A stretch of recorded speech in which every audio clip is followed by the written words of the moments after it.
আসসালামু আলাইকুম। শুরু করছি আমি পদ্মজা উপন্যাসের ১৬, ১৭ এবং ১৮তম পর্ব। লিখেছেন ইলমা বেহরোজ। টিনের চালে ঝুমঝুম শব্দ, বৃষ্টির এই ছন্দ অন্যবেলা বেশ লাগলেও এই মুহূর্তে ভয়ঙ্কর লাগছে পদ্মজার। এক একটা বর্জ্যপাত আরও বেশি ভয়ঙ্কর করে তুলেছে পরিবেশকে। সে ক্যাচুম্যাচু হয়ে ফোপাচ্ছে। বৃষ্টির শব্দ একটু কমলে কিছু কথা ভেসে আসে বাতাসে। আপনি ভয় পাচ্ছেন কেন? আমাকে ভয় পাবেন না। বিপদে পড়ে এই বাড়িতে উঠেছে, বিশ্বাস করুন। পদ্মজা কান্না থামালো, কান খাড়া করে শোনার চেষ্টা করলো। দরজার ওপাশ থেকে আমির নামের মানুষটা বলছে, দরজা খুলুন, বিশ্বাস করুন আমাকে। আমি আপনার সাথে কোনো সুযোগ নিতে আসিনি, ভয় পাবেন না। পদ্মজা একটু নড়ে চেড়ে বসলো। আমির আবার বলল, শুনছেন? পদ্মজা ঢোক গিলে কথা বলার চেষ্টা করলো, কথা আসছে না। এরপর খাক করে গলা পরিষ্কার করলো আর বলল, আমি দরজা খুলব না। ক্ষণকাল উত্তর আসলো না। এরপর আমির বলল, আচ্ছা, খুলতে হবে না, আপনি ভয় পাবেন না প্লিজ। পদ্মজা বলল, আপনি চলে যান। আমির বলল, বৃষ্টি থামতে দিন। হঠাৎ বৃষ্টির জন্যই তো আপনার বাড়িতে উঠেছি, আমার বৃষ্টিতে সমস্যা হয়। আমিরের মুখে স্পষ্ট শুদ্ধ ভাষা শুনে পদ্মজা বুঝল লোকটা শিক্ষিত। কথাবার্তা শুনে ভালো মানুষ মনে হচ্ছে, তবুও সাবধানের মান নেই। সে দরজা খুলল না, বিছানায় গিয়ে বসলো। ভয়টা কমেছে। আমির বলল, শুনছেন? পদ্মজা জবাব দিল, বলুন। আমির বলল, আপনার নাম কি? ডাক নাম বলুন। পদ্মজা বলল, পদ্মজা। আমির বলল, সুন্দর নাম, আমার নাম জিজ্ঞেস করবেন না? পদ্মজা বলল, আমি জানি আপনার নাম। আমির অবাক হওয়ার ভান ধরে প্রশ্ন করল, কিভাবে আমাকে চেনেন? পদ্মজা বলল, কিছুক্ষণ আগেই নাম বললেন। আমির বলল, তখন তো ভয়ে কাঁপছিলেন, নাম শুনেছেন? বাবা। আমিরের কণ্ঠে রসিকতা। পদ্মজা মৃদু হাসলো। কেন হাসলো জানে না। আমির বলল, শুনছেন, আপনি কি এরকমই ভীতু? পদ্মজা বলল, আমার সাহসিকতা প্রমাণ করানোর জন্য এখন বের হতে বলবেন, তাই তো? ওপাশ থেকে গগন কাঁপানো হাসির শব্দ আসলো। আমির হাসতে হাসতে বলল, বেশ কথা জানেন তো। এ বিষয়ে কথাবার্তায় এড়িয়ে গেল পদ্মজা। বলল, বৃষ্টি কমলে চলে যাবেন কিন্তু। আমির বলল, এত তাড়াতে হবে না, বৃষ্টি কমলে চলে যাব। পদ্মজা বলল, কষ্ট নেবেন না, বাড়ি খালি তো। আমির বলল, বাকিরা কোথায়? এটা মোর্শেদ কাকার বাড়ি না? পদ্মজা বলল, জি। আমির বলল, ওনার ধানের মিল তো এখন আমার আব্বার দখলে, ছুটিয়ে নেবেন কবে? পদ্মজা অবাক হয়ে দরজার দিকে তাকালো। বিস্ময় নিয়ে বলল, আপনি মাতব্বর কাকার ছেলে? আমির বলল, অবাক হলেন মনে হচ্ছে। পদ্মজা বলল, মাতব্বর কাকার ছেলের নাম তো বাবু। আমির হেসে বলল, আমার ডাকনাম বাবু, আম্মার আব্বা ডাকে, ভালো নাম আমির। পদ্মজার কথা বাড়ালো না। বজ্রপাত থেমেছে, বৃষ্টি রয়েছে। আমির জিজ্ঞেস করলো, বাকিরা কোথায় বললেন না? পদ্মজা বলল, আম্মা আব্বা ঢাকা, আজ ফেরার কথা ছিল। আমার 2 বোন আর ভাই নানা বাড়ি, বোধহয় বৃষ্টির জন্য আসতে পারছে না। আমির বলল, এখনো আমাকে ভয় পাচ্ছেন? পদ্মজা বলল, একটু একটু। আমির বলল, এটা ভালো। অচেনা মানুষকে একেবারেই বিশ্বাস করতে নেই। বাসন্তী ভ্যান থেকে নেমে সামনে এগোলেন। মোর্শেদের বাড়িটা তিনি চিনেন না, তাই কোন দিকে যাবেন বুঝে উঠতে পারছেন না। এদিকে আকাশের অবস্থা ভালো না, রাস্তাঘাটেও মানুষ নেই। ঝড়ো হাওয়া বইছে। আরও কিছুটা পথ হাঁটার পর আচমকা ঝড় শুরু হলো। তিনি দৌড়ে একটা বাড়িতে উঠলেন। রমিজ আলী বারান্দায় বসে হুঁকা টানছেন। সিল্কের শাড়ি পরনে, পেট উন্মুক্ত, লম্বা চুনের বেনুনিতে ধবধবে সাদা বাসন্তীকে দেখে তিনি অবাক হয়ে এগিয়ে আসেন। বিস্ময়ে প্রশ্ন করেন, কেডা আপনি, কারে চান? বাসন্তী কেঁপে উঠলেন। ঘাড় ঘুরিয়ে রমিজকে দেখে লম্বা করে হাসেন। বলেন, হুট কইরা মেঘখানা আইয়া পড়ল তো। রমিজ বলল, তে আপনি কার বাড়িতে যাইতেন? বাসন্তী বলল, মোর্শেদের বাড়ি। রমিজ আলী বিরক্তিকর ভাব নিয়ে সরে যান। ঘরের ভেতর থেকে চেয়ার এনে দেন। বলেন, মোর্শেদের কি লাগেন আপনি? বাসন্তী চিন্তায় পড়েন। গ্রামের মানুষ তো জানে না তার আর মোর্শেদের সম্পর্ক। এখন জানানোটা কতটা যুক্তিসঙ্গত। সেকেন্ড কয়েক ভাবার পর যুক্তি মিলে গেল। গ্রামবাসীকে বলা উচিত, নয়তো সে তার অধিকার কখনো পাবে না। একমাত্র গ্রামবাসী পারে তার জায়গাটা শক্ত করে দিতে। বাসন্তী রমিজ আলীর চোখের দিকে তাকিয়ে বললেন, আমি তার বউ লাগি, প্রথম বউ। তার লগে আমার 20 বছরের সম্পর্ক। রমিজ আলীর চক্ষুদ্বয় যেন কোটা থেকে বেরিয়ে আসতে চাইল। মেঘনা চাইতেই বৃষ্টি পাওয়ার মতো আনন্দ অনুভব করেন। তিনি প্রবল উৎসাহ নিয়ে বলেন, এর পরের বউ জানে? বাসন্তী বলল, না। রমিজ বলল, থাহেন কই আপনি? বাসন্তী বলল, রাধাপুর। রমিজ বলল, লুকাইয়া রাখছিল বিয়া কইরা? বাসন্তী বলল, হ। এখন মোর্শেদ আমারে তালাক দিতে চাই, আমার সাথে সংসার করতে চায় না, তাই আমি আমার অধিকার নেওয়ার জন্য আইছি। আমি তার বাড়িতে থাকবার চাই, আপনারা আমারে সাহায্য কইরেন। গ্রামবাসী ছাড়া মোর্শেদ আমারে জায়গা দিব না। রমিজ আলী প্রবল বৃষ্টি আর বজ্রপাতকে হাঁটিয়ে উঁচু স্বরে বললেন, আপনার জায়গা করে দেওন আমার কাম, আপনি চিন্তা কইরেন না, মেঘটা কমতে দেন, এরপর খালি দেখেন কি হয়। বাসন্তীর চোখ মুখ জল জল করে উঠল। ভরসা পাওয়া গেল। রমিজ আলীর প্রতিশোধের নেশা পেয়েছে। মোর্শেদ তাকে কত কটু কথা বলেছে, অবজ্ঞা করেছে, অপমান করেছে। এবার তার পালা। প্রতিটি অপমান ফিরিয়ে দিবেন বলে শপথ করেন। তিনি বাসন্তীকে ভরসা দিয়ে বলেন, আপনি বইয়া থাহেন, আমি আরও কয়েকজনের লইয়া আইতাছি। রমিজ আলী খুশিতে গদগদ হয়ে বেরিয়ে যান। সৈয়দ, রজব, মালিক, কামরুলকে নিয়ে ফিরেন। সবার হাতে হাতে ছাতা। কামরুল আটপাড়া এলাকার মেম্বার। গ্রামে কোনো অনাচার হলে তা দেখার দায়িত্ব তার, তাই তিনি মাথার উপর বর্জ্যপাত ঝড় নিয়েই ছুটে আসেন। এদিকে পদ্মজা উসখুস করছে, টয়লেটে যাওয়া প্রয়োজন, প্রস্রাবের বেগ বাড়ছে। এভাবে আর কতক্ষণ থাকা যায়, সাহসও পাচ্ছে না বের হওয়ার। রুমে পায়চারি করলো কিছুক্ষণ, চোখ বন্ধ করে জোরে নিঃশ্বাস নিল, এরপর কাছে কোমরে গুজে নিল। আয়াতুল কুরসি পরে বুকে ফু দিল, তারপর দরজা খুলল। আচমকা দরজা খোলার আওয়াজ শুনে আমির চমকে তাকালো। আকাশ থেকে কালো মেঘের ভাব কেটে গেছে অনেকটা। সন্ধ্যার আজান পড়েছে। সালোয়ার কামিজ পরা পদ্মজাকে দেখে মুহূর্তেই হৃদস্পন্দন থমকে গেল তার। পদ্মজা ওড়না টেনে নিল নাক অব্দি, এরপর কাপা পায়ে আমিরের পাশ কাটালো। আমিরের চোখ স্থির, নিঃশ্বাস এলোমেলো, ঠোঁট শুকিয়ে কাঠ। পদ্মজা যখন ফিরছিল রুমে, তখন আমির ডাকলো, পদ্মজা। পদ্মজা দাঁড়ালো। মানুষটা খারাপ হলে এতক্ষণ আক্রমণ করত, যেহেতু করেনি, মানুষটার উদ্দেশ্য খারাপ না, তাই দাঁড়ালো, তবে ঘাড় ঘুরিয়ে তাকালো না। আমিরের গায়ে স্যান্ডোর গেঞ্জি পরা, শার্ট ভিজে গেছে, তাই বারান্দার দড়িতে রেগেছে বাতাসে শুকাতে। আমির বলল, অলন্দপুরে এমন রূপবতী আছে জানতাম না। পদ্মজা লজ্জা পেল, বিব্রত বোধ করল। বৃষ্টি প্রায় কমে এসেছে। পদ্মজা বলল, আপনি এবার আসুন, কেউ দেখলে খারাপ ভাববে। আমির বলল, যেতে তো ইচ্ছে করছে না। লোকটা বলে কি? এতক্ষণ বলল বৃষ্টি কমলেই চলে যাবে, এখন বলছে যাবে না।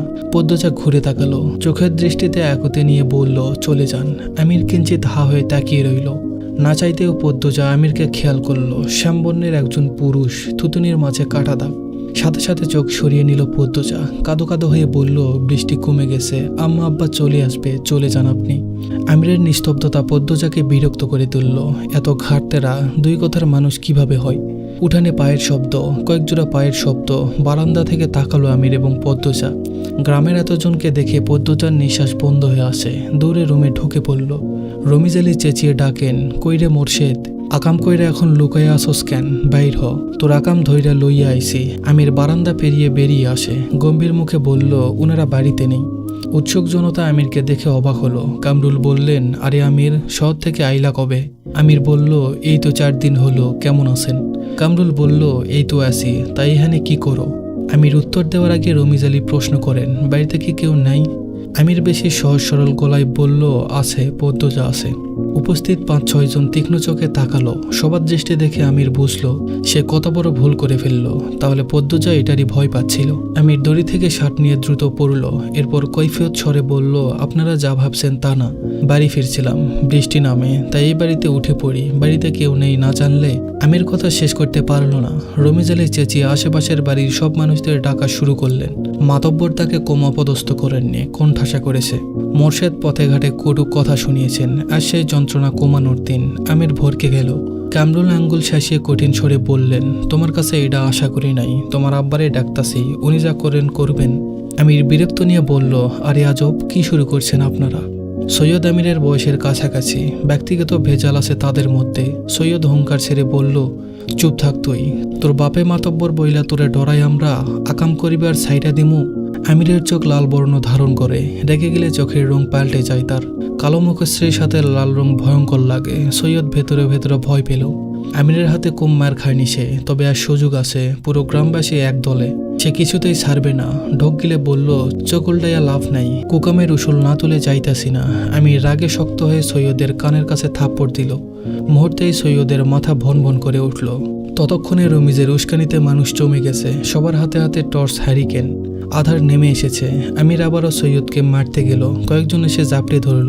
কামরুল একজন মহিলাকে আদেশ স্বরে বললেন, শিউলির আম্মা, কয়েকজনরে লইয়া মাইয়াডারে বাইক কইরা আনো। লুকাইছে নটি। গ্রামটার নটিদের ভিড়ে ধ্বংস হয়ে যাইতাছে। পদ্মজা মাটিতে নতজানু হয়ে বসে কাঁপছে। দ্রুতগতিতে পা থেকে মাথায় চুল অব্দি কাঁপছে। বাইরের প্রতিটা কথা কানে এসেছে। চারপাশে যেন ভন ভন করছে। শেলির আম্মা পদ্মজার রুমে আসলো। দরজা খোলা ছিল। টর্চ ধরে দেখলো পদ্মজা মাটিতে বসে কাঁপছে। সে পদ্মজার মাথায় হাত রেখে বলল, কেন এমন কাম করছস? পদ্মজা ঝাপসা চোখ মেলে তাকালো। শিউলির আম্মা পাশের বাড়ির, পদ্মজার সাথে ভালো সম্পর্ক। পদ্মজা শিউলির মাকে জড়িয়ে ধরে হাউমাউ করে কেঁদে উঠল, বলল, ভাবি আমি কোনো খারাপ কাজ করি নাই, সবাই ভুল বুঝছে। রিনা নামের একজন মহিলা পদ্মজাকে জোর করে টেনে দাঁড় করালো। হেমলতা অনেক বাহাদুরি এই মেয়েকে নিয়ে, অনেক অহংকার। সেই অহংকার আজ ভালো করে ভাঙবে। সে মনে মনে পৈশাচিক আনন্দে মেতে উঠেছে। ঘৃণিত কণ্ঠে পদ্মজাকে বলল, ধরা পড়লে সবাই এমনটাই কয়, আয় তুই। পদ্মজা একতি করে বলল, বিশ্বাস করুন আমি খারাপ কিছু করিনি। আম্মা এসব শুনলে মরে যাবে, আপনারা এমন করবেন না। কারো কানে পৌঁছালো না পদ্মজার কান্না, আর্তনাদ, একতি। সবাই গ্রামের সবচেয়ে সুন্দর মনের, সুন্দর পরিবারের সদস্যগুলোকে ধ্বংস করায় মেতে উঠল। পদ্মজাকে টেনে হিঁচড়ে বের করে আনে। কখনো ঘোমটা ছাড়া কোনো পুরুষের সামনে না যাওয়া মেয়েটাই বুকের ওড়না পরে রইল ঘরে। 3-4 মহিলা শক্ত করে চেপে ধরে রাখলো। সবাইকে উপেক্ষা করে পদ্মজা ঘৃণা চোখে তাকালো আমিরের দিকে। আমির চেষ্টা করছে নিজেকে ছাড়ানোর, কিছুতেই পারছে না।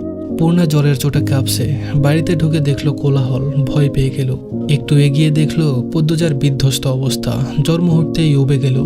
দৌড়ে এসে পদ্মজাকে জড়িয়ে ধরলো, চেঁচিয়ে উঠল, আমার আপারে আমনে ধরছেন কেন? আপা, এই আপা, কাঁদছ কেন? পদ্মজা কেঁদে পড়ল, পূর্ণা, আম্মা মরে যাবে এসব দেখলে, আমি কিছু করি নাই পূর্ণা।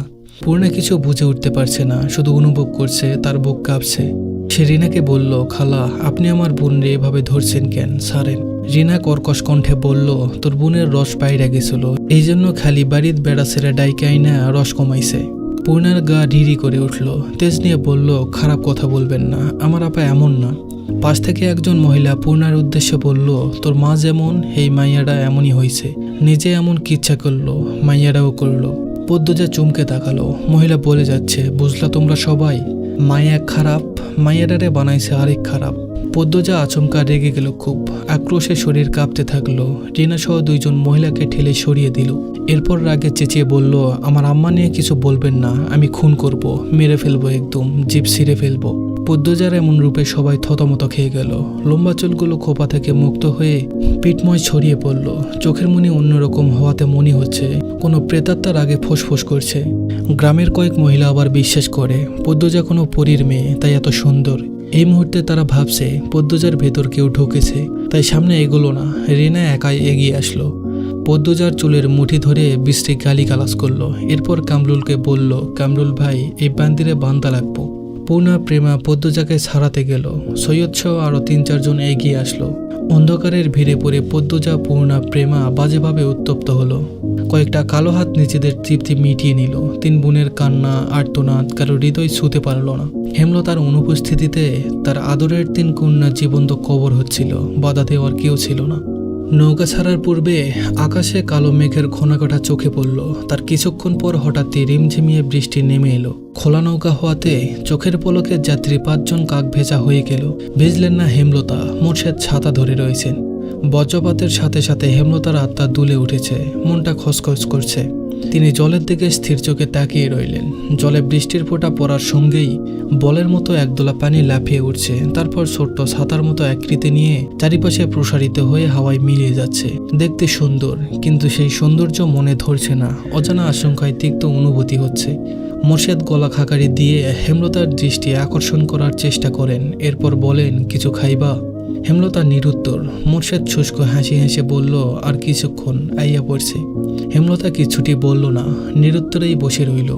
বৃষ্টির স্পর্শ নিয়ে আসা হাওয়ারের হিমেল বাতাসের ছোঁয়া লাগছে চোখে মুখে। হাওয়ারের ঘর লাগা বৃষ্টি দেখতে দেখতে তন্দ্রা এসে ভর করে। হেমলতা নিকাব খুলে চোখ মুখে পানি দিয়ে তন্দ্রা কাটান। এরপর ক্লান্ত চোখ দুটো মেলে তাকান মোর্শেদের দিকে। মোর্শেদ হাতে হাত রেখে বললেন, আমার এত খারাপ লাগছে কেন, বুক পোড়া কষ্ট হচ্ছে। মোর্শেদ হেমলতার কণ্ঠ শুনে সহসা উত্তর দিতে পারলেন না। চিত্ত ব্যথায় ভরে উঠল। কিছু সময় অতিবাহিত হওয়ার পর আশ্বস্ত করে বললেন, আইয়া পড়ছি তো, ওই যে বাজারের ঘাট দেখা যাইতাছে। হেমলতা মোর্শেদের হাত ছেড়ে দূরে তাকান। অলন্দপুরের বাজারটা ছোট্ট পিঁপড়ার মতো দেখাচ্ছে। নৌকাটা বারবার দুলছে, চারিদিকে ঝড় বইছে, মনেও তো বইছে। তিনি নিজেকে শক্ত করতে চোখ বুজে কয়েকবার প্রাণ ভরে নিঃশ্বাস নেন। ব্যথাতর মন আর্তনাদ করে শুধু জানতে চাইল, আমার মেয়েগুলো কেমন আছে। রিনা চুল এত শক্ত করে ধরেছে যে পদ্মজার সারা শরীর ব্যথায় পিছিয়ে উঠেছে। পদ্মজা একুতি করেও সাড়া পাচ্ছে না। পূর্ণা, প্রেমা খামচে ধরে রেখেছে পদ্মজাকে। কিছুতেই তারা বোনকে ছাড়বে না। আমির ক্রোধে চিৎকার করে উঠল, কামরুল চাচা, এটা ঠিক হচ্ছে না, মেয়েগুলোর অভিশাপে পুড়ে যাবেন। আমিরের উৎকট উত্তেজনায় ক্ষণকালের জন্য কামরুল হতবুদ্ধি হয়ে গেল। রমিজ আলী কামরুলের নরম নিঃশব্দ ভয়ার্ত মুখের দিকে চেয়ে ভেতরে ভেতরে উদ্বিগ্ন হয়ে তাচ্ছিল্যের ভঙ্গিতে বলল, খারাপদের সাপে কেউ পুড়ে না। জলিল প্রেমাকে সরিয়ে নিয়েছে, প্রেমার কান্না শোনা যাচ্ছে। বড় আপা করে গলা ফাটিয়ে কাঁদছে। সৈয়দ অনেক টেনেও পূর্ণাকে সরাতে পারল না, তাই অন্ধকারের সুযোগ নিয়ে পূর্ণার বুকে নোংরা হাতের দাগ বসিয়ে দিল। পূর্ণা এমন ঘটনার জন্য মোটেও প্রস্তুত ছিল না। কোনো মেয়েরই এমন নিচু ঘটনার সাক্ষী হতে চায় না। আকস্মিক এই ঘটনা কাটিয়ে ওঠার পূর্বেই একটা শক্ত হাত পায়জামার ফিতা টেনে ধরল। পূর্ণার পায়ের তলার মাটি সরে গেল। ভয়ে গলা ফাটিয়ে চিৎকার করে উঠল, আপা আপা বলে। পূর্ণার আর্তনাদ পদ্মজার মস্তিষ্কে প্রখর করে তুলল। পদ্মজার চোখ তুলে পূর্ণার দিকে তাকালো। তার চেয়ে কয়েক ইঞ্চি দূরে পূর্ণা। পদ্মজা এক হাত শক্ত করে ধরে রেখেছে সে। কাছে আসতে পারছে না সৈয়দের জন্য। পূর্ণার কান্না দেখে পদ্মজা আতঙ্কে নীল হয়ে গেল। চারিদিকে কোলাহল, গালি দিচ্ছে মা বাপ তুলে। কেউ বলছে না মেয়েটা ভালো, এরকম করতেই পারে না। পূর্ণা চেঁচিয়ে যাচ্ছে, কেঁদে মাকে ডাকছে। পদ্মজা এক দৃষ্টিতে মানুষগুলোর দিকে তাকিয়ে রইল। মানুষগুলো এরকম কেন হয়? পূর্ণার হাত সৈয়দ আলগা করতেই সে ছুটে এসে জড়িয়ে ধরল পদ্মজাকে। তার পুরো শরীর কাঁপছে, হৃৎপিণ্ড এত জোরে চলছে যে অনুভব করা যাচ্ছে। পূর্ণা কাঁদতে কাঁদতে বলল, আপা কেন মেয়ে হলাম আপা, এত কষ্ট হচ্ছে আপা। পদ্মজার দু চোখ বেয়ে টপ করে দুফোঁটা জল পড়ে। এক হাতে শক্ত করে পূর্ণাকে বুকের সাথে চেপে ধরে। রমিজের উস্কানিতে কামরুল গলা চেঁচিয়ে বলল, নটিরে বান সৈয়দ।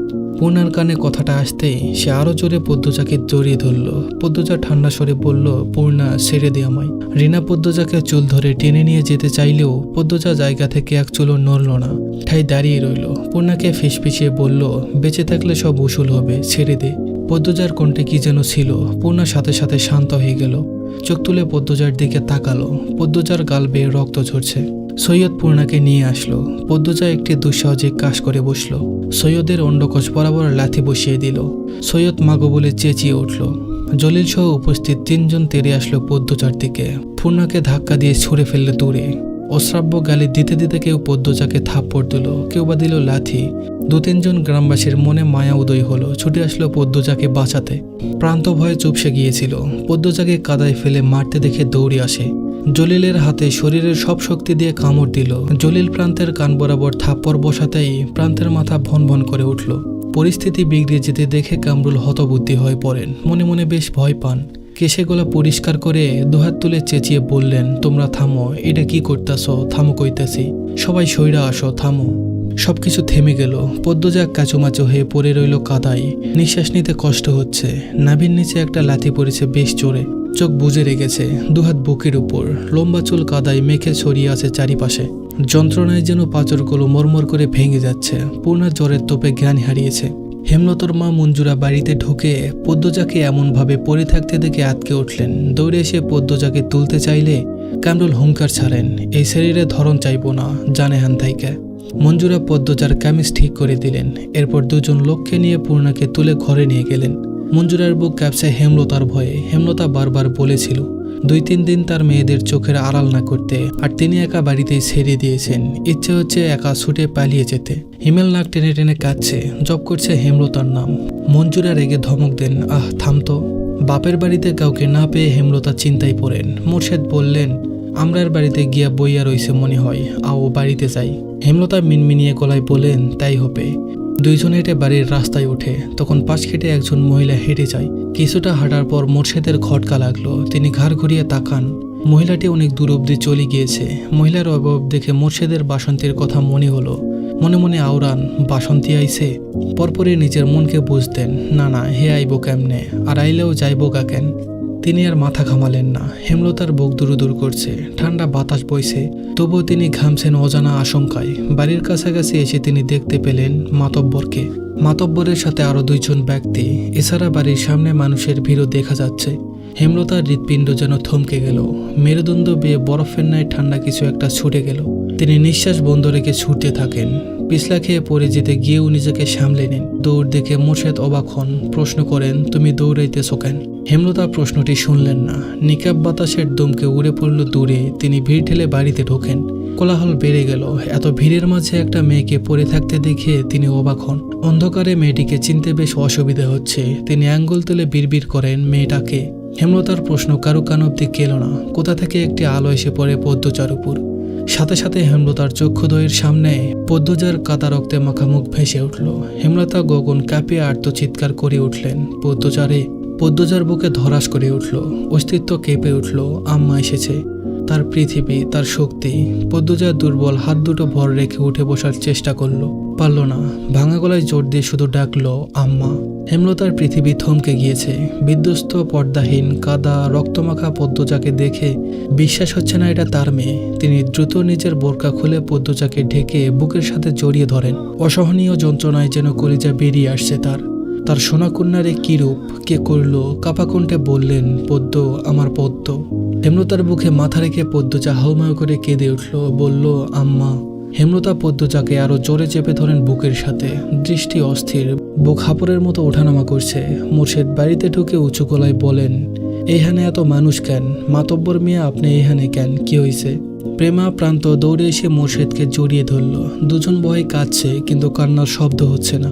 মোর্শেদ বিস্ময়, কিংকর্ত বিমূঢ়। মাতব্বর মজিদ গম্ভীর কণ্ঠে কামরুলকে প্রশ্ন করেন, মেয়েটার এই অবস্থা কারা করেছে? এটা কি নিয়মের মধ্যে পড়ে? কামরুল মাথা নিচু করে রেখেছেন। মিনমিনিয়ে গলায় বললেন, আমি ছেলেটারে মারতে কই নাই। জলিল, সৈয়দ আর মঞ্জুর সেরার নিজের ইচ্ছায় মারছে। মজিদ বলল, আপনি আটকাইলেন না কেন? কামরুল বলল, আটকাইছে বইলাই তো মাইয়াটা বাইচা আছে, আর এমন নটিদের বাঁচার অধিকার নেই। মজিদ বলল, থামেন মিয়া, কার কি শাস্তি হবে সেটা আমার দায়িত্ব, আপনার না। সৈয়দ, জলিল আর মঞ্জুর ছেলেকে তো দেখা যাচ্ছে না। আগামীকাল তাদের আমি মাঠে দেখতে চাই। কামরুল মাথা নিচু করে রাখলেন। মজিদ হাওলাদার ভারী সৎ এবং নিষ্ঠাবান মানুষ। গ্রামের মানুষদের দুই হাতে আগলে রেখেছেন। পুরো অলন্দপুরের মানুষ মজিদকে ফেরেশতার সমতুল্য ভাবে। 25 বছর ধরে অলন্দপুর সামলাচ্ছেন তিনি। গুড়ি গুড়ি বৃষ্টি পড়ছে, অন্ধকার গাঢ় থেকে গাঢ় হচ্ছে। হেমলতা কিছুতেই হিসাব মেলাতে পারছেন না। অনেক বছর আগের ঘটনা, আর এই ঘটনা হুবহু এরকম কি করে হলো? তিনি নিজের ভেতর একটা হিংস্র পশুর উপস্থিতি অনুভব করছেন। কামরুলের মুখ থেকে শোনা 3টা নাম মস্তিষ্কে নাড়া দিচ্ছে প্রচণ্ডভাবে, সৈয়দ, জলিল আর মজনুর ছেলে। মজিদ সবাইকে উদ্দেশ্য করে বললেন, আগামীকাল সবাই স্কুল মাঠে চলে আসবেন। মিয়া মোর্শেদ মেয়ে নিয়ে আলো ফুটতেই চলে আসবেন। এই বাড়ি পাহারায় থাকবে মদন আর আলী। আমার ছেলেকে আমি নিয়ে যাচ্ছি, ঠিক সময় সে উপস্থিত থাকবে। ভিড় কমতেই কানে তালা লাগা প্রচণ্ড শব্দে বজ্রপাত হয়। হেমলতা একা পদ্মজাকে তুলতে গিয়ে হিমশিম খান। মোর্শেদ এগিয়ে আসেন, দুহাতে পাজকালো করে তুলে নেন পদ্মজাকে। বিজলি চমকাচ্ছে। বিজলির আলোয় পদ্মজার মুখটা দেখে মোর্শেদের বুক কেমন করে উঠল। কষ্টে বুক চুরমার হয়ে গেল। জন্মের দিন পদ্মজাকে কোলে নেওয়ার পর সে অনুভূতিটুকু হয়েছিল, ঠিক সেরকম একটা অনুভূতি হয়। অনুভূতিটুকুর নাম বোধহয় পিতৃত্ব। প্রচণ্ড ঝড়ো বাতাস বইছে। তারা ঘরে ঢুকতেই ভারী বর্ষণ শুরু হলো। মুহূর্তে ঘূর্ণিঝড়ের তাণ্ডব দেখা দিল। তবে সেই তাণ্ডব ছুঁতে পারল না মোড়ল বাড়ির মানুষদের মন। ঝড়ের তাণ্ডবের চেয়ে বড় তাণ্ডবের সাথে যুদ্ধ করে চলেছে তারা। হেমলতা গরম পানি করে পদ্মজাকে গোসল করালেন, জামা কাপড় পাল্টে দিলেন। পদ্মজা ঠোঁট কামড়ে নীরবে কেঁদে গেল। চোখের জল আটকে রাখতে পারছে না কিছুতেই। ইচ্ছে হচ্ছে বাড়ির পিছনের সবচেয়ে বড় আম গাছটার সাথে ফাঁসি লেগে মরে যেতে। মন দুর্বলতার শূন্য ছই ছই। হেমলতা পদ্মজার চুল মুছে কপালে চুমু দিলেন। পদ্মজার নাকে এক ফোঁটা জল পড়ল। পদ্মজা চোখ তুলে মায়ের দিকে তাকালো। আম্মা আসছে। আমার আম্মা কই? আম্মা আসে নাই? পাশের ঘর থেকে পূর্ণা চিৎকার ভেসে আসলো। কয়েক সেকেন্ডের মধ্যে পূর্ণা ছুটে এলো। হেমলতাকে দেখেই ঝাঁপিয়ে পড়ল হেমলতার বুকে, হাউমাউ করে কেঁদে উঠল। পূর্ণার শরীর আগ্নেয়গিরির মতো মনে হচ্ছে, এত গরম, জ্বরে পুড়ে যাচ্ছে। পূর্ণার কান্না দেখে পদ্মজা ডুকরে কেঁদে উঠল। হেমলতা স্তব্ধ হয়ে দুই মেয়ের কান্না শুনলেন। সামলানোর চেষ্টা করলেন না। মঞ্জুরা দরজার সামনে ক্যাচুমাচু হয়ে দাঁড়িয়ে আছেন। টিনের চালে ভারী বর্ষণের শব্দ। জগৎ সংসারে সেই শব্দ একাকার হয়ে যাচ্ছে। মাঝরাত, বাতাসের বেগ প্রচণ্ড। হেমলতা কালো রঙের শাড়ি পরে, একটা ব্যাগ কাঁধে ঝুলিয়ে বাড়ির বাহিরে পা বাড়ান। মঞ্জুরা বারান্দার ঘর থেকে উঁচু কণ্ঠে বলেন, রামদা ব্যাগে কেন ঢুকাইছস? আর কোন কেলেঙ্কারি বাকি? হেমলতা ফিরে দাঁড়ালেন। পলকমাত্র মঞ্জুরার মুখের প্রতি তীক্ষ্ণ দৃষ্টিপাত করে নিঃশব্দে ধীরে ধীরে বর্ষণ মাথায় নিয়ে বাড়ি ছেড়ে বেরিয়ে গেলেন। এবং সঙ্গে সঙ্গে মঞ্জুরা শুষ্ক হয়ে উঠলেন। ছুটে পদ্মজার ঘরে গেলেন। পদ্মজা চুপচাপ শুয়ে আছে। মৃদু ফুপানোর আওয়াজ পাওয়া যাচ্ছে। পূর্ণা ঘুমাচ্ছে। তিনি এ ঘর ছেড়ে দ্রুত বারান্দার ঘরে আসলেন। বড্ড অস্থির লাগছে। জীবনের প্রথম হেমলতার জীবন ভিক্ষা চেয়ে শেষদায় লুটিয়ে পড়েন। ফজরের আজান শোনা যাচ্ছে। বৃষ্টি থেমে গেছে। সবকিছু শান্ত। পদ্মজা ঘর থেকে বেরিয়ে বারান্দায় আসলো। গেটে শব্দ পেয়ে চমকে তাকালো। উৎসুক হয়ে তাকিয়ে রইল। হেমলতা ঢোকেন, বিধ্বস্ত অবস্থা। মঞ্জুরা পদ্মজার পাশে এসে দাঁড়িয়েছে। পদ্মজা টের পেল না। হেমলতা বাড়িতে ঢুকে কাঁধের ব্যাগটা মুরগির খুপির সামনে ছুঁড়ে ফেলেন। অন্ধকারের জন্য মুখ স্পষ্ট না। হেমলতা বাড়ির পিছনের দিকে চলে গেলেন। পদ্মজার বুক দুরু দুরু করছে। সে ধীর পায়ে উঠানে এসে দাঁড়ালো। পিছনে মঞ্জুরা। পায়ের শব্দে চমকে তাকালো পদ্মজা। দেখতে পেলেন মঞ্জুরাকে। ফিসফিসিয়ে বলল, নানু, আম্মা কোথায় গিয়েছিল? মঞ্জুরা ক্ষণকাল নীরব থেকে এরপর বললেন, জানি না। মঞ্জুরার কণ্ঠে ভয়। পদ্মজা দুর্বল শরীর ঠেলে নিয়ে আসলো বাড়ির পেছনে। দেখতে পেল হেমলতা নদীতে নেমে গোসল করছেন। এক নিঃশ্বাসে কয়েকটা ডুব দিলেন। পদ্মজা ব্যস্ত পায়ে খাটের কাছে এলো। ক্ষীণস্বরে ডাকলো, আম্মা। হেমলতা ঘুরে তাকালেন। ঝড় শেষে আকাশ ধবধবে সাদা। অন্ধকার কাটার পথে। পদ্মজা বলল, ঠান্ডা লাগবে। হেমলতা কিছুটি বললেন না। গোসল শেষ করে উঠে আসেন উপরে। পদ্মজা আর কিছু বলল না। হেমলতা উঠানে এসে মঞ্জুরাকে বললেন, পূর্ণারে নিয়ে আসো আম্মা। পদ্মজা অবাক হয়ে শুধু দেখছে। পূর্ণা আসে ধীর পায়ে হেঁটে। তার জ্বর অনেকটা কমে এসেছে। মঞ্জুরা দূরে দাঁড়িয়ে রইলেন।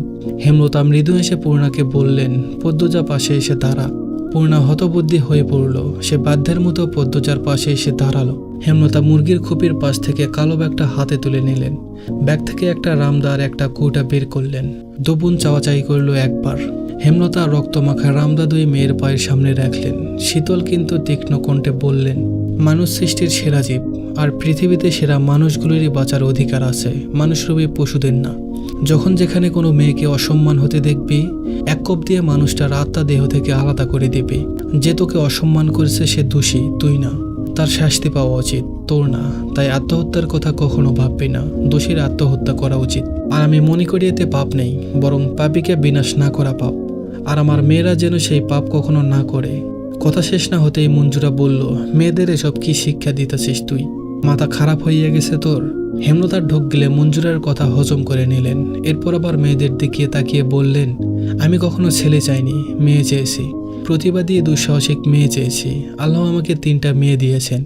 এখন সেই মেয়েরা যদি এতটুকু দুর্বল হয়ে পড়ে কিভাবে হবে? ঠিক আগের মতোই মাথা উঁচু করে বাঁচবি। যতদিন আমি আছি কেউ তোদের অসম্মান করে টিকতে পারবে না। আমি না হয় যতদিন বেঁচে আছি তাদের শাস্তি দিব, পৃথিবী থেকে মুছে দিব। কিন্তু যখন থাকবো না, তখন কি তারা বেঁচে থাকবে? বেঁচে থাকতে দেওয়া ঠিক হবে? অন্য কোনো মেয়ের সাথে নোংরামো করবে না, তার নিশ্চয়তা আছে? নেই। এখন থেকে নিজেদের শক্ত কর। মেয়েদের সাহস মেয়েদেরই হতে হয়। নিজেকে রক্ষা করার দায়িত্ব নিজের। রাতের স্মৃতির দুঃস্বপ্ন ভেবে ভুলে যেতে বলবো না, মনে রাখ। প্রতিটা মানুষের ভেতরে লুকানো হিংস্র শক্তি আছে, সবাই প্রকাশ করতে জানে না, চিনতে পারে না নিজেকে। গত রাতের ঘটনাটা মনে রেখে নিজের ভেতরে লুকানো হিংস্র শক্তিটাকে জাগিয়ে হাতের মুঠোয় রাখ, যাতে সঠিক সময়ে হাতের মুঠো খুলে মেরুদণ্ড সোজা করে দাঁড়িয়ে থাকতে পারিস। আঘাতে আঘাতে চুরমার করে দিতে পারিস পাপের জগৎ। এইটুকু বলে হেমলতা ক্লান্ত হয়ে পড়েন। তপ করে বসে পড়েন। পদ্মজা আম্মা বলে হেমলতাকে ধরতে চাইলে হেমলতা হাত উঠিয়ে বলেন, দাঁড়িয়ে থাক। হেমলতা সময় নিয়ে দম নেন। এরপর কৌটাটা খুলে ঠান্ডা তরল কিছু ঢেলে দেন দুই মেয়ের পায়ে। পূর্ণা কেঁপে উঠে দূরে সরে গেল। পদ্মজা আতঙ্ক নিয়ে প্রশ্ন করল, আম্মা, কার রক্ত? রক্তের কথা শুনে ঘৃণা আর ভয়ে পূর্ণার সর্বাঙ্গ রিরি করে উঠল। মনে হচ্ছে পায়ে পোকা কিলবিল করছে। টাটকা তাজা লাল রক্ত। বমি গলায় এসে আটকে গেছে। হেমলতা পদ্মজাকে জবাব দিলেন না, শুধু মৃদু হাসলেন। পূর্ণা এই ভয়ঙ্কর দৃশ্য সহ্য করতে না পেরে জ্ঞান হারালো।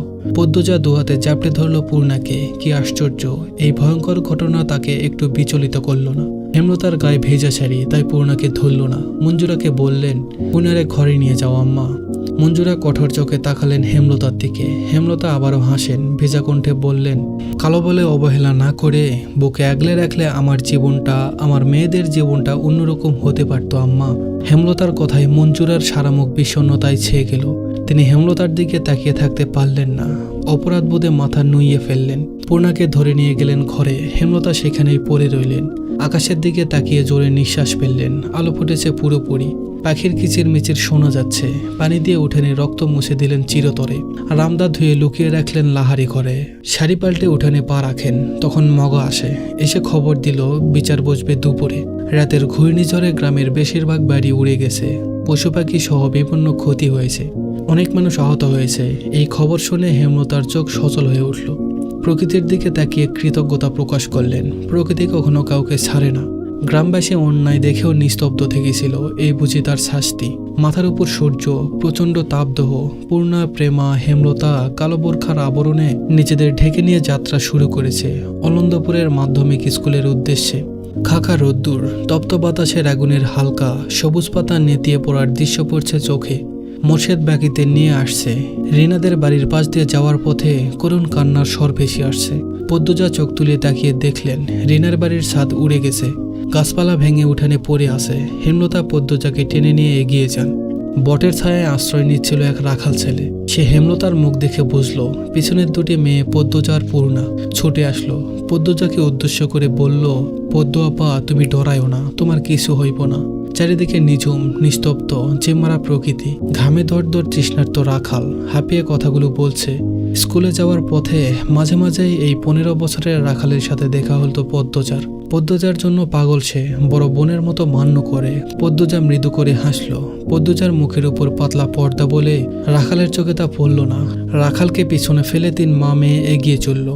স্কুল মাঠে অনেক মানুষ জমেছে। রাতের ঘূর্ণিঝড়ের জন্য অলন্দপুরের বেশি অর্ধেক মানুষ আসেনি, তবুও প্রায় 500 মানুষ তো এসেছে। ঘটনা ঘটেছে 8 পাড়ায়, আর তা ছড়িয়ে পড়েছে সব পাড়ায়। যথাসময়ে বিচার কার্য শুরু হলো। পদ্মজা এবং আমির দুজন দুদিকে দাঁড়ানো। মাতব্বর ঠান্ডা গলায় প্রশ্ন করলেন, এদের একসাথে কারা দেখেছেন? রমিজ আলী, কামরুল, মালেক হাত তুলল। মজিদ মাতব্বর বললেন, কি দেখেছেন, ব্যাখ্যা করুন। রমিজ আগে আগে উঁচু কণ্ঠে বলল, আমি দেখছি ঝড়ের সন্ধ্যায় আপনার পোলারে পদ্মজার ঘর থেকে বাইর হইতে, বাড়িতে আর কেউ আসিল না। আমি রেগে গিয়ে কিছু বলতে চাইল। মজিদ মাতব্বর হাতের ইশারায় আটকে দিলেন। আমির বাপের বাধ্য সন্তান তাই থেমে গেল। মজিদ মাতব্বর বললেন, আপনি আমিরকে পদ্মজার ঘর থেকেই বের হতে দেখেছেন? রমিজ আলীর দৃষ্টি অস্থির রেখে আমতা আমতা শুরু করলেন। দম নিয়ে বললেন, তারে বারান্দা থেকে বাইর হইতে দেখছি। মজিদ মাতব্বর নীরব থেকে এরপর বললেন, তাহলে কোন আন্দাজে আপনি বলেছেন তারা নিষিদ্ধ কাজে লিপ্ত ছিল? পদ্মজার সর্বাঙ্গ রিরি করে উঠল। সে চোখ বুজে ফেলল। রমিজ আলী থমকে গিয়ে পরপরই হুঙ্কার দিয়ে ওঠেন, একটা অচেনা ছেঁড়া খালি বাড়িত কোন ছেলের কাছে কেন চাইব? আপনার নিজের ছেঁড়া বলে তার দোষ ঠেকতে পারেন না, আমার ছেলের বেলায় কিন্তু ছাড়েন নাই। মজিদ মাতব্বর বলল, যুক্তি দিয়ে কথা বলুন। আপনার মেয়েকে হাতে নাতে ধরা হয়েছিল, তার গায়ে কাপড় ছিল না, তারা একসাথে একই ঘরে একই বিছানায় ধরা পড়েছিল। আমির আর পদ্মজার বেলায় সেটা হয়নি। মজিদ মাতব্বরের ক্ষমতা এবং কথার দাপটে সামনে দাঁড়িয়ে থাকতে কষ্ট হচ্ছে রমিজ আলীর। কামরুল চুপসে গিয়েছিলেন, সামনে নির্বাচন। মজিদ মাতব্বরকে খেপানো মানে নিজের কপালে দুঃখ বই আনা। ভিড়ের মাঝ থেকে কেউ একজন বলল, তাহলে আপনার ছেলে একটা মেয়ের কাছে খালি বাড়িতে কেন গেল? মজিদ মাতব্বর উকি দিয়ে প্রশ্নদাতাকে খুঁজে বের করলেন। তারই প্রতিপক্ষ হারুন রশিদ। মজিদ মাতব্বর আমিরের দিকে তাকিয়ে প্রশ্ন করলেন, তুমি কেন গিয়েছিলে পদ্মজার বাড়িতে? আমির সহজ গলায় বলল, আমি বাড়ি ফিরছিলাম, হঠাৎ ঝড় শুরু হলো। সামনে মোর্শেদ কাকার বাড়ি ছিল। মোর্শেদ কাকা বাড়ি নেই জানতাম না, জানলে বৃষ্টিতে ভিজতাম, তবু ওই বাড়িতে যেতাম না। এই গ্রামের অনেকেই জানে আমার শ্বাসকষ্ট আছে, বাড়ির সবাই জানে বৃষ্টিতে ভিজলে ঠান্ডা লাগে, শ্বাসকষ্ট হয়। হারুন রশিদ বললেন, যখন দেখলা ছেলেরা বাড়িতে একলা, তখন বাইর হইয়া গেলে না কেন? আমির সঙ্গে সঙ্গে জবাব দিল, আমার মাথায় আসেনি এমন কিছু হতে পারে। আর আমির পদ্মজার দিকে একবার তাকালো। পদ্মজা সাথে সাথে চোখ সরিয়ে নিল। আমির বলল, আর পদ্মজা কতটা সুন্দর যারা দেখেছেন সবাই জানেন। আমি প্রথম দেখে অভিভূত হয়ে পড়ি, তাই মস্তিষ্কে একবারও কখনো বিপদের আশঙ্কা করেনি। মজিদ মাতব্বর ছেলের শেষ কথা শুনে অসন্তুষ্ট হলেন, তবুও স্বাভাবিক থেকেই বললেন, গ্রামবাসী কোনো প্রমাণ ছাড়াই লাফিয়েছে, মেয়েটাকে অপদস্থ করেছে। প্রমাণ ছাড়া কারো বিরুদ্ধে নোংরাম অপবাদ দেয়া অপরাধ। মজিদ মাতব্বর কামরুলের দিকে তাকিয়ে তাকে লক্ষ্য করে বললেন, সৈয়দ মজনুর ছেলে আরেকটা কে জানি, কোথায় তারা? কামরুল ধীরভাবে বলল, পাই নাই খোঁজ, মনে হয় ভরে কোনহানে লুকাইছে।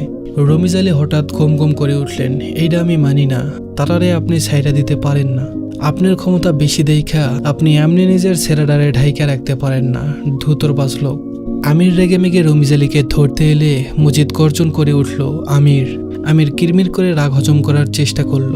হারুন অতিশয় দ্রুত লোক, তিনি রসিকতা করে বললেন, সত্য হোক আর মিথ্যা, বদনাম তো বদনামই। মজিদ সবার প্রশ্ন কথা উপেক্ষা করে উপস্থিত গ্রামবাসীর উদ্দেশ্যে বললেন, আপনাদের আমার বিচারের প্রতি বিশ্বাস আছে? সবাই আওয়াজ করে বলল, আছে। মজিদ মাতব্বর তৃপ্তির সাথে হাসলেন, ক্ষণকাল নীরব থেকে উঠে দাঁড়ালেন। কণ্ঠ উঁচু করে বললেন, মোর্শেদের মেয়েদের সাথে খারাপ হয়েছে। পদ্মজার নামে অনেক প্রশংসা শুনেছি, সে খুব ভালো মেয়ে। আর আমার ছেলেকে সবাই চিনেন, সে কেমন। যারা যারা দোষ করেছেন তাদের খুঁজে বের করে শাস্তি দেওয়া হবে। পদ্মজা আর আমিরের নামে যে পাপের অভিযোগ করা হয়েছে তার যুক্তিগত প্রমাণ নেই, আর প্রমাণ ছাড়া আমি কখনোই কাউকে শাস্তি দেই না, আজও দিব না। তবে আমি আজ সবার সামনে মোর্শেদ আর তার স্ত্রীর কাছে একটা প্রস্তাব রাখবো। হেমলতা, মোর্শেদ সহ উপস্থিত সবাই কৌতূহল নিয়ে তাকালো। মজিদ মাতব্বর বললেন, পদ্মজাকে আমিরের বউ করে নিয়ে যেতে চাই। চারিদিকে কোলাহল বেড়ে গেল। সব কোলাহল সম্পূর্ণ উপেক্ষা করে স্বপ্নাবিষ্টের মতো শুধু মজিদ মাতব্বরের প্রস্তাবটি পদ্মজার কানে বাজতে থাকলো। জীবনের কোন মোড়ে এসে দাঁড়িয়েছে সে।